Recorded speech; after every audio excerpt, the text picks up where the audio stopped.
Hi, y'all, and welcome to Monday Night's Treasure Vortex. We usually have Gypsy Jules from YouTube Zero Discrimination, as well as gypsydigs.com, and myself, Amanda Digger Degaz. But Gypsy is currently traveling, so there will be no back and forth with Gypsy tonight. Hopefully, she'll have some great stories to tell us next week about her. I believe she was at an event, a metal detecting hunt and meeting and other fun stuff. So it will be great to catch up with her next week and find out what goodies and treasures she may have found. But tonight we have special guest Audra Thomas. Hello, Audra. How are you? Hey, Amanda, how are you? I am doing well. I'm doing well. I am excited to have you on the show tonight. So, I'm welcome. excited to be here. Thank you for having me. Absolutely. Absolutely. So, for those that don't know, do you want to say where you're located? Kind of, you don't have to be specific about it, but so where do you do the majority of your treasure hunting? uh, well, actually, I travel. I travel kind of like you, but I'm based in New Jersey, central New Jersey. All right. And right now I'm on my couch. Nice, nice. Yeah, that's the good part about this show is nobody can see you. I wore my best pajamas for Fantastic. tonight. I Fantastic. really did dress up for tonight. It's awesome to see these awesome people here in chat where I Absolutely. really can't chat and hold the phone at the same Yeah. time, but I do see you. You guys rock.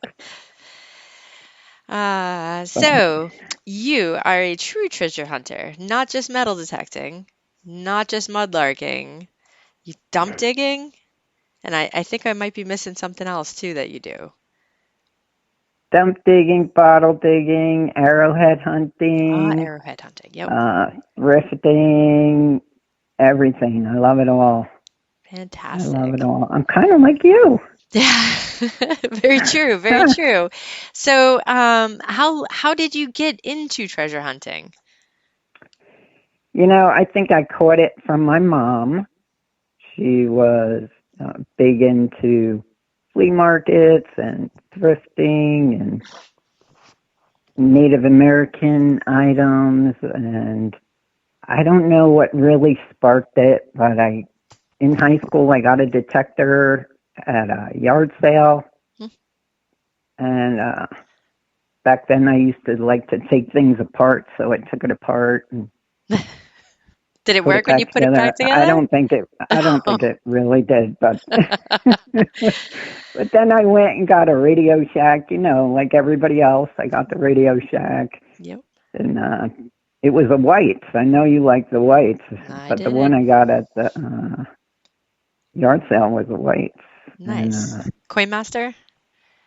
yeah, Yep, that was the big one at that time, burgundy, and it was one button and it worked was all right, great. right? It went over it made Yeah, sounds over metal. it worked, and it was so exciting to be on this treasure hunt adventure. That's what it was for me, the adventure, the search. You know, it still is. I think it still is after all this time. That was like over.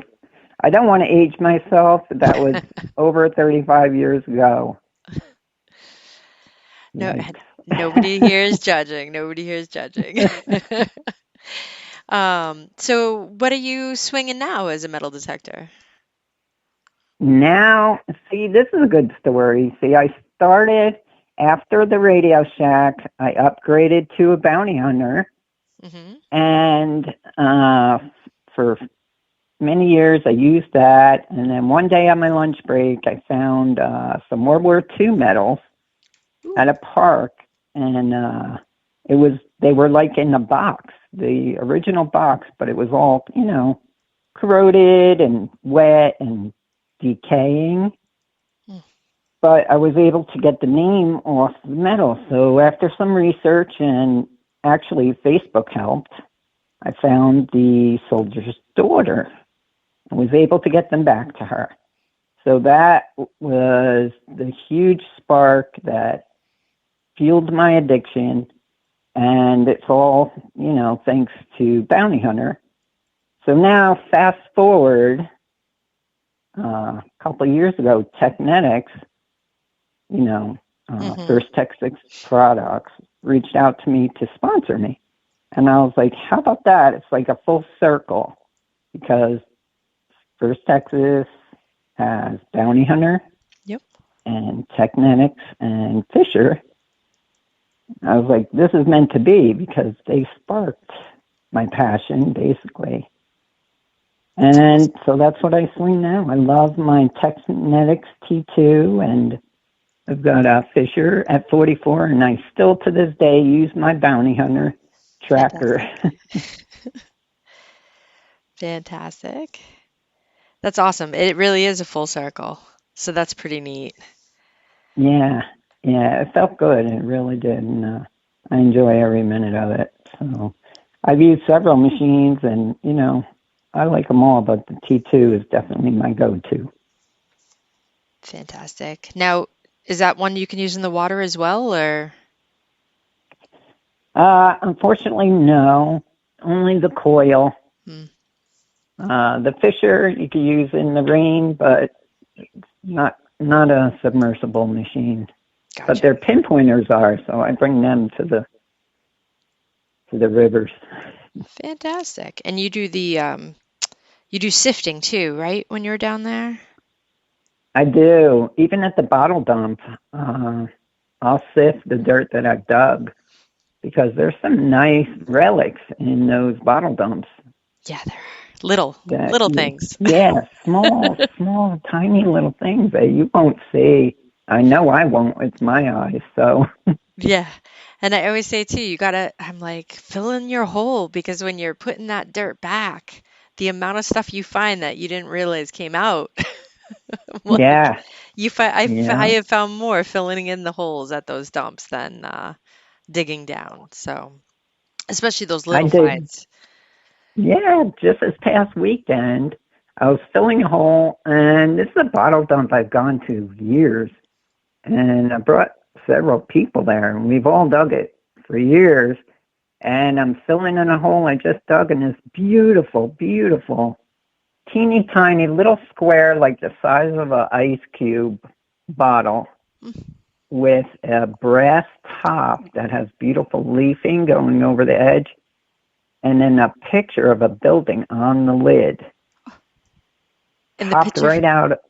The picture's still intact? Like you can see what it is? The picture, yeah, it's a building. I posted it on my Facebook. The pictures are amazing, but it's a building in Paris. I forget the name of it offhand, but it's a building in Paris. It's one of the old 19th century souvenir bottles. Fantastic. It's a scent bottle. I thought it was an inkwell. Oh, the Luxembourg Palace. Yes. So I thought it was an inkwell at first. I posted my video. I'm like, yep, I researched. It's an inkwell. Boom. Nope, I was wrong. It's a scent bottle. I couldn't believe it. So I love it. But if I wasn't going through the dirt that I dug, filling it back in, I wouldn't have found that. It's awesome. I would have missed it. Yeah. And that's, it's the stories like that, that can really convince people. I'm like, seriously, look at what I found, just filling in the hole. So that's crazy. That's definitely one you got to share and be like, see, it's good to fill in your holes. See? Even at dumps. I know it's a dump. It's a trash pit. I get it. There's trash everywhere. But when you leave giant gaping holes, I don't know. I just feel like it gets places closed down a lot faster. So it's one of my biggest pet peeves because it gives us all a bad name. Yeah, the wrong person is gonna see that, and say, okay, no more detecting here, and then we're all gonna pay for the people that don't do it. Yeah. Pet peeves of the hobby. I see some little dirt diggers is here. Yes, yes, indeed. Emily is in the house. Emily is in the house. I shared Booyah, your face booyah. for those listening tomorrow who might not be in chat. I did share, so Audra did post a picture of that bottle she found in her Facebook group, and that is Jersey History Hunter. So if you're on Facebook and you want to go check out that group, definitely do so. It's also in the Yeah. write-up of the show if you just want to click that link, bring you right to it, hopefully. At least Yeah, they do in the join the past. page, share your stuff. I love to see everybody's finds, and it's inspiring. I love it. Now, I know a lot of people ask, and we might spend a little bit of time on this. So I know one of the questions that we ask most of our guests are, the craziest find or the creepiest find. And one of your finds during your shows on Tuesday, I actually, your detector turned on and definitely Oh some my creepy goodness. stuff heading around there. So, any chance you want to talk about the item in your house that might have a visitor with it? Sure, sure. So I went bottle digging. Actually, I think it was the same dump I was out this weekend. Could have been, could have been. But I went bottle digging, got a couple mason jars, brought them home, cleaned them up, doing YouTube. I made a thumbnail, took pictures, made a thumbnail, edited video, posted the video.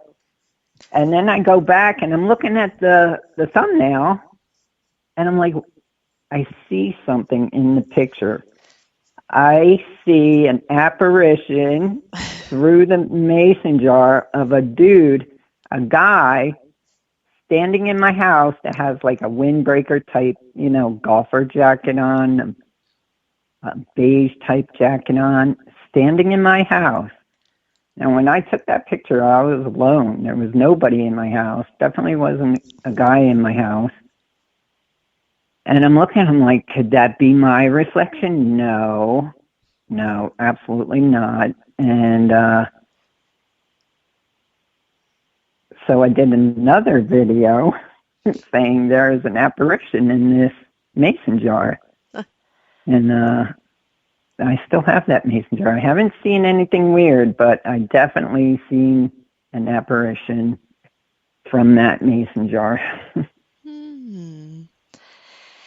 I don't know. Did you solve the puzzle of, your detector being like, a Oh yeah. full room away and it all of a sudden going on? Well, And I'm wasn't sitting that, in the middle of I yeah. was in the middle of my live stream Tuesday night on YouTube. Yep. Plug. Yeah. I'm sitting here. It's 2 rooms away, and my detectors just lean against by the front door. So I'm sitting here in the middle of the stream. My detector starts beeping. I'm like, it's right by that bottle, right by that mason jar.